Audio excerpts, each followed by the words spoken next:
Oke, assalamualaikum warahmatullahi wabarakatuh. Bismillahirrahmanirrahim. Assalatu wassalamu ala asyrofil anbiya'i wal mursalin Sayyidina wa maulana Muhammadin wa ala alihi wasallam ba'du. Yang terhormat untuk Abi Hanif dan Umida selaku pengasuh pesantren Berkembang Robbani Fida. Tak lupa juga untuk jajaran para pengurus, guru-guru serta teman-teman yang berbahagia.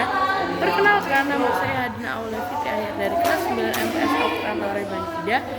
Berdirinya saya di sini pada malam hari ini akan mempresentasikan peta imajinasi saya bab ke-8 dari kitab Masail Alfiq. Sebelumnya, bagaimana kabarnya pada malam hari ini? Alhamdulillah, luar biasa, bersemangat, dahsyat, Allah Akbar. Nah, jadi di sini saya akan mempresentasikan peta imajinasi saya bab ke-8 dari kitab Masail sterilisasi, MR atau menstrual regulation dan abortus. Yang pertama kita akan membahas tentang sterilisasi. Nah, apa sih sterilisasi itu? Yaitu adalah suatu tindakan atau metode yang menyebabkan seorang wanita tidak dapat hamil. Dan atau dia juga bisa memandulkan antara wanita atau laki-laki. Ya, dan dia tuh dibedakan menjadi dua. Yang pertama itu ada infertilisasi primer atau yang dia dari awal sudah tidak bisa, dan infertilisasi sekunder. Nah, selanjutnya itu adalah ada motivasi dan pelaksanaannya. Yang pertama motivasinya itu karena ada indikasi medis yang misalnya si ibunya itu menderita penyakit ginjal, penyakit jantung atau hipertensi. Nah, kalau cara pelaksanaannya itu ada 3. Yang pertama itu dengan cara radiasi, yang kedua itu dengan cara operatif, dan yang ketiga itu adalah penyumbatan tuba.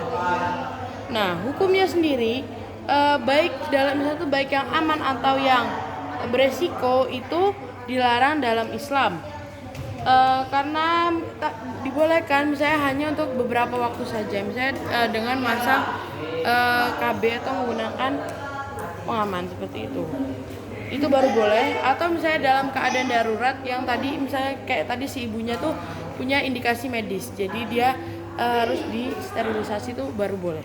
Selanjutnya kita akan membahas tentang menstrual regulation dan abortus. Menstrual regulation itu diambil dari istilah bahasa Inggris yang artinya adalah cara menggugurkan kandungan yang usianya tuh masih muda kalau yang menstrual regulation itu. Selanjutnya kalau yang abortus itu adalah menggugurkan kandungan yang sudah tua atau yang dia itu sudah bernyawa, yang mengakhiri sebuah kehidupan di dalam yang masih dalam kandungan. Tapi ada beberapa ahli medis yang mengatakan bahwa itu tuh adalah suatu tindakan kelancaran haid, padahal itu ada sama saja dengan menggugurkan suatu kehidupan yang ada di dalam kandungan. Motivasi dan pelaksanaannya, yang pertama itu motivasinya itu adalah dari indikasi medisnya. Iya, kayak tadi dia tuh si ibu mungkin punya penyakit jantung, punya penyakit ginjal, punya penyakit paru-paru atau hipertensi. Nah, kalau indikasi sosialnya itu adalah mungkin karena si ibunya itu sudah mengurus beberapa orang anak dan dia tuh termasuk dari golongan orang-orang yang kurang mampu. Jadi bisa juga disebut dengan ekonominya rendah. Yang selanjutnya itu adalah hasil pemerkosaan yang dia itu tidak mengetahui dari laki-laki yang tidak ingin bertanggung jawab terhadap apa yang dilakukan. Yang selanjutnya tuh gara-gara malu karena dia tidak tahu siapa anak dari